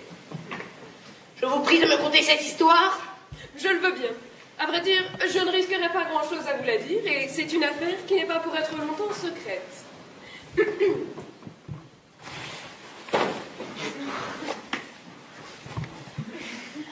La destinée voulut que je me trouvasse parmi ces gens que l'on appelle égyptiens, et qui, rôdant de province en province, se mêlent de dire la bonne fortune et quelquefois de beaucoup d'autres choses. En arrivant dans cette vie, un jeune homme me vit et conçut pour moi de l'amour. Dès ce moment-là, il s'attache à mes pas. Et le voilà d'abord comme la plupart des jeunes gens qui croient qu'il n'y a qu'à parler et qu'au moindre mot qu'ils disent, leurs affaires sont faites. Mais une certaine fierté lui fit renoncer à ses premières pensées. Il fit connaître la passion qu'il avait pour moi aux gens qui me tenaient. Et il les trouva disposés à lui, moyennant quelques sommes. Mais le mal dans l'affaire était que mon amant se trouvait dans la situation où le voient la plupart des fils de famille. C'est-à-dire qu'il était un peu dépourvu d'argent et qu'il a un père qui, quoique riche, est un avaricieux fiefé, le plus vilain homme du monde. Attendez, ne me saurais-je rappeler de son nom? Aidez-moi, ne pouvez-vous me nommer en cette ville un homme qui soit connu pour être avare au plus haut point? Non. Il a son nom du Ronte. Géronte, le voilà notre vilain. Enfin, pour en revenir à notre père, nos gens voulurent partir de la ville dès aujourd'hui, et mon amant m'allait perdre, faute d'argent, s'il n'avait trouvé du secours dans l'industrie d'un serviteur qu'il a. Pour le nom du serviteur, je le connais à merveille. Il s'appelle Scapin. Ah, coquin que tu es! Voici le stratagème dont il s'est avisé pour attraper cette vie. Je ne saurais m'en souvenir que je ne ris de tout mon cœur. Il est allé trouver ce chien d'avare et il lui a dit qu'en se promenant sur le port avec son fils, ils avaient vu une galère turque et qu'on les y avait invités à rentrer, que le jeune turc leur y avait donné la collation et que, tandis qu'ils mangeaient, on avait mis la galère en mer, que le turc l'avait renvoyé lui seul à terre dans un esquif avec ordre de dire au père de son maître qu'il envoyait son fils en Alger tout à l'heure s'il ne lui envoyait 500 écus. Aïe-ching! Voilà mon ladre, mon vilain, dans de furieuses angoisses. La tendresse qu'il a pour son fils fait un combat étrange avec son avarice. 500 écus qu'on lui demande sont justement son coup de poignard qu'on lui donne. Il ne peut se résoudre à tirer cette somme de ses entrailles. Et la maladie qu'il souffre lui fait trouver 100 moyens ridicules pour avoir son fils. Il veut envoyer la justice en mer après la galère du Turc. Il sollicite son valet de s'aller envoyer à la place de son fils jusqu'à ce qu'il n'ait amassé tout l'argent qu'il n'a pas envie de donner. Il abandonne pour faire 500 écus, 4 ou 5 vieux habits qui n'en valent pas 30. Enfin, le valet lui fait comprendre de tout coup l'impertinence de ses propos et chaque réflexion est douloureusement accompagnée d'un... Mais que diable allait-il faire à cette galère? Ah, maudite galère, traître dessus. Enfin, après plusieurs allers-retours, après... Mais enfin, il me semble que vous ne riez point de mon compte. Qu'en dites-vous?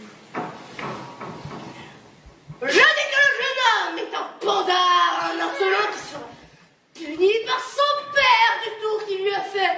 Que la jeune égyptienne est une malavisée, impertinente de venir dire des injures à un homme d'honneur, qui saura lui apprendre à venir débaucher les enfants de famille, et que le valet se scellera, sera envoyé au gibet avant demain par Géronte.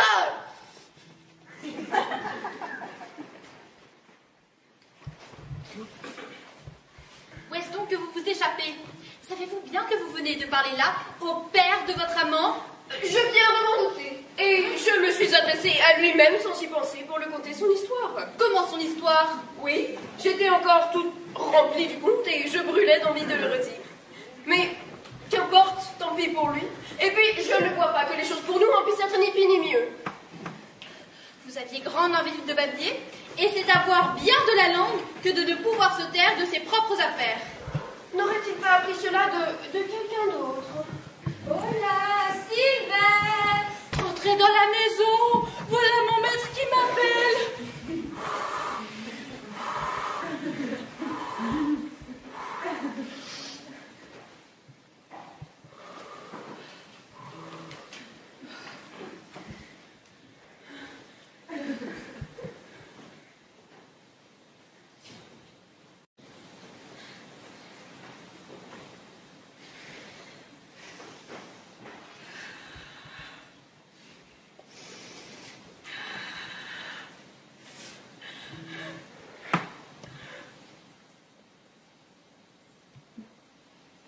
Vous vous êtes accordé, coquin?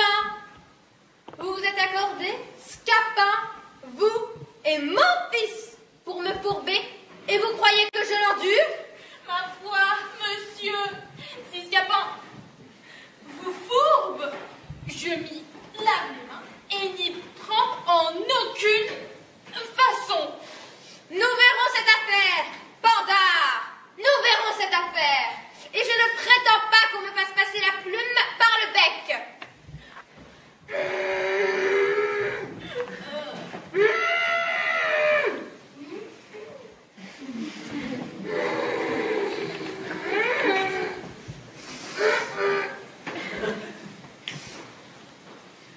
Ah!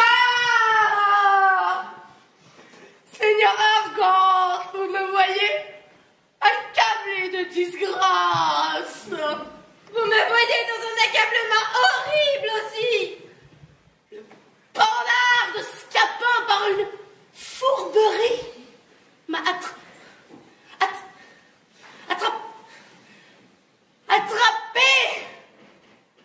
500 écus.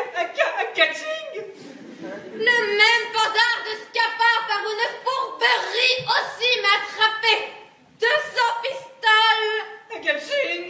Il ne s'est pas contenté de attraper 500 écus.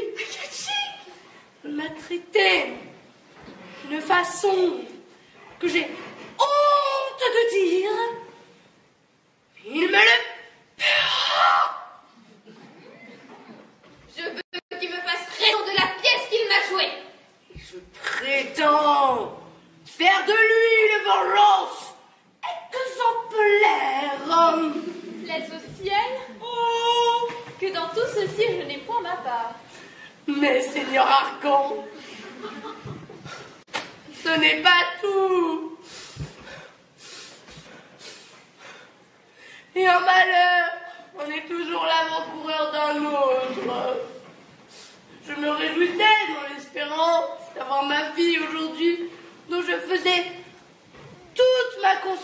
action. Mais un matelot qui vient de Tarente m'a annoncé qu'elle est partie il y a longtemps et qu'on les croit périr dans le vaisseau où elle s'embarqua. Mais pourquoi, s'il vous plaît, la tenir à Tarente et ne vous être pas donné la joie de la voir avec vous? J'ai eu mes raisons pour cela, et les intérêts de cette famille m'ont forcé à conserver secret ce second mariage. Mais, que vois-je? Oh! Te voilà, nourrice!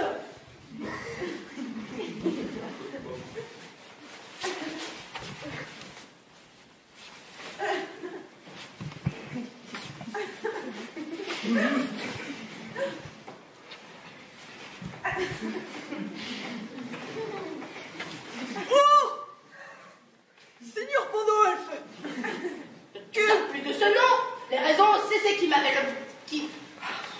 Les raisons, c'est ce qui m'avait obligé à le prendre parmi vous à Tarente. Appelle-moi Géronte.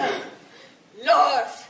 Que ce changement de nom nous a causé de troubles et d'inquiétudes dans les soins que nous avons pris de vous venir chercher ici. Où est ma fille et sa mère? Votre fille, monsieur, n'est pas loin d'ici. Mais avant que de vous la faire voir, il faut que je vous demande pardon de l'avoir mariée. Dans l'abandonnement ou faute de vous rencontrer, je me suis trouvée avec elle. Ma fille. Mariée. Monsieur. Et avec qui? Avec un jeune homme nommé Octave, fils d'un certain seigneur Arcante. Au ciel! Quelle rencontre! Mais nous!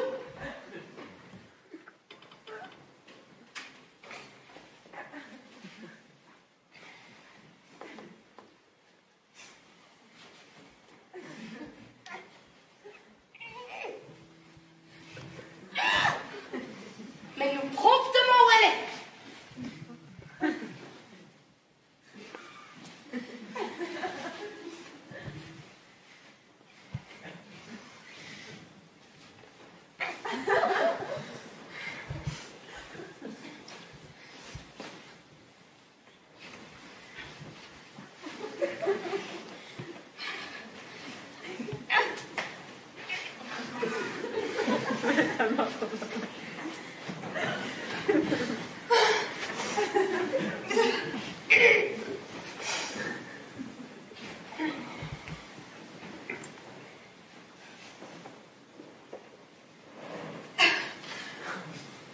Vous n'avez qu'à entrer dans ce logis.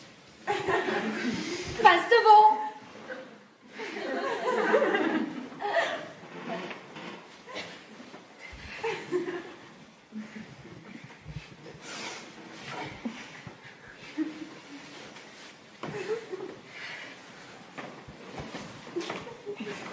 Suivez-moi, Seigneur Arcante, suivez-moi! Voilà une affaire qui est tout à fait surprenante.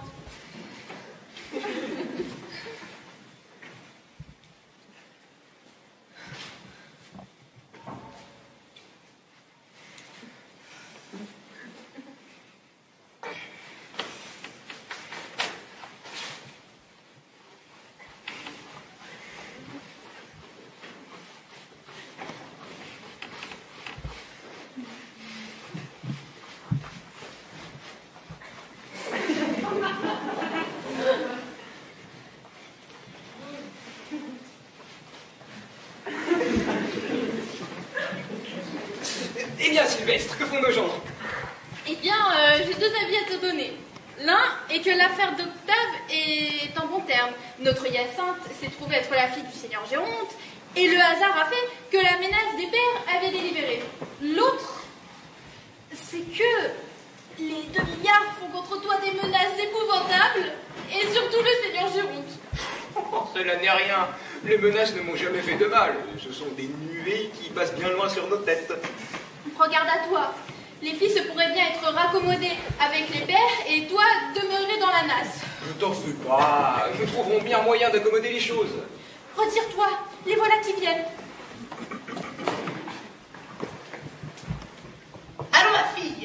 Venez chez moi. Ma joie aurait été parfaite si j'avais pu voir votre mère avec nous. Voici Octave, tout à propos.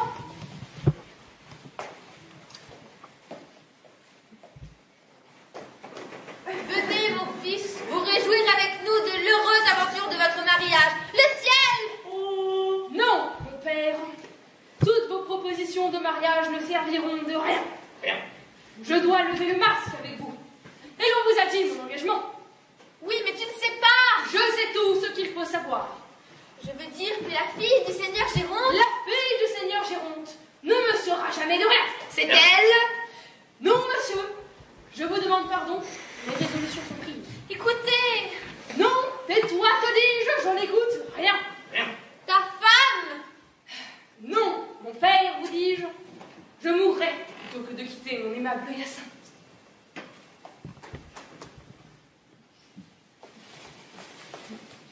Oui, vous avez beau faire, la voilà, c'est là qui ma foi est engagée.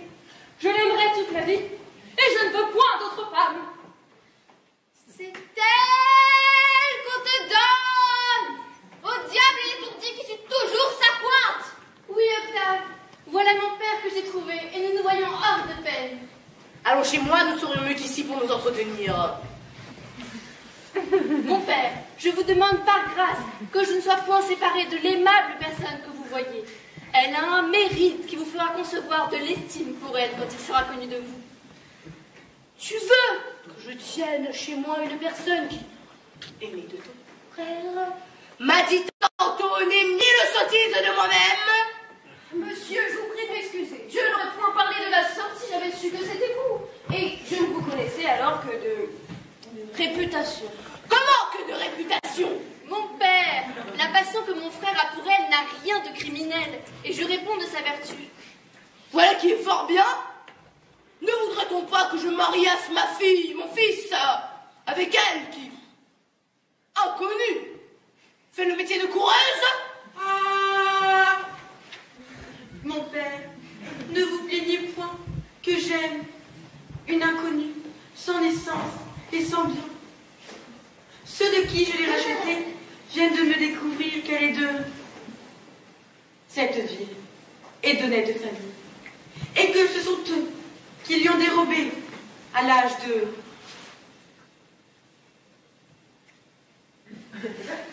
4 ans. Et voici un bracelet qui pourra nous aider à retrouver ses parents. Hélas, avoir ce bracelet, c'est bien ma fille que j'ai perdue à l'âge que vous dites. Votre fille? Oui, ce l'est, et j'y vois tous les attraits qui m'en peuvent rendre assurée. Au ciel! Oh! Que d'aventure extraordinaire!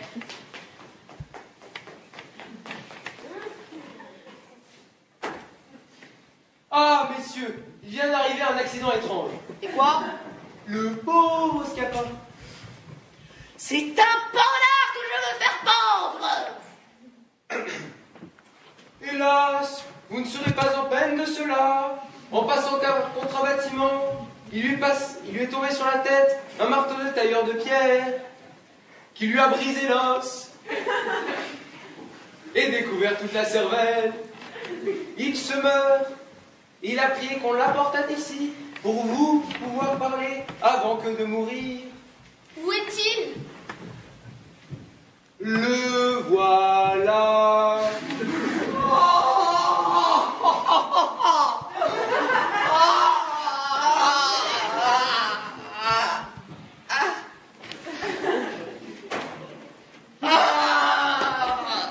Messieurs, vous me voyez dans un bien étrange état.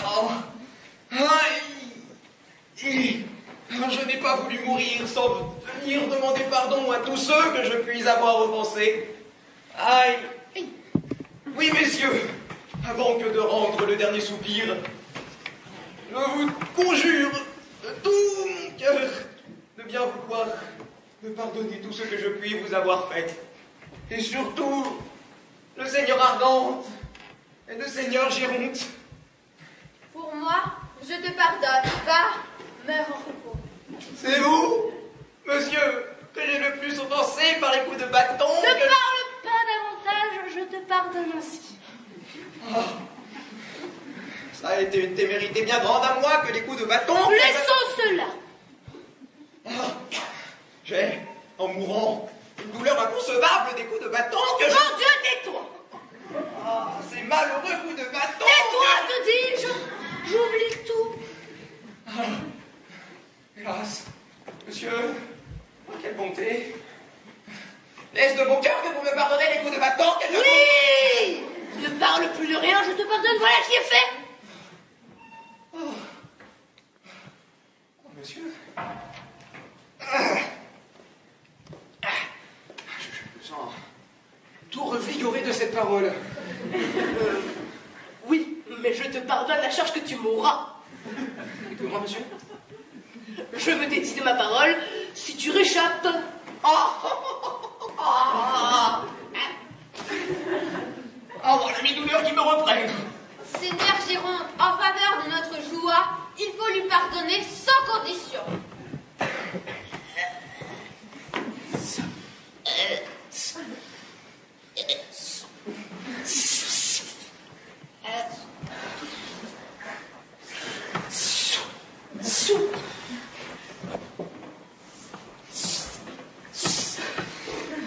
Soit. Allons souper ensemble pour mieux goûter notre plaisir.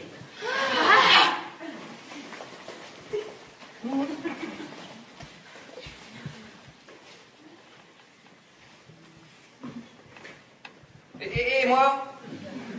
Et qu'on me porte au bout de la table en attendant que je meure.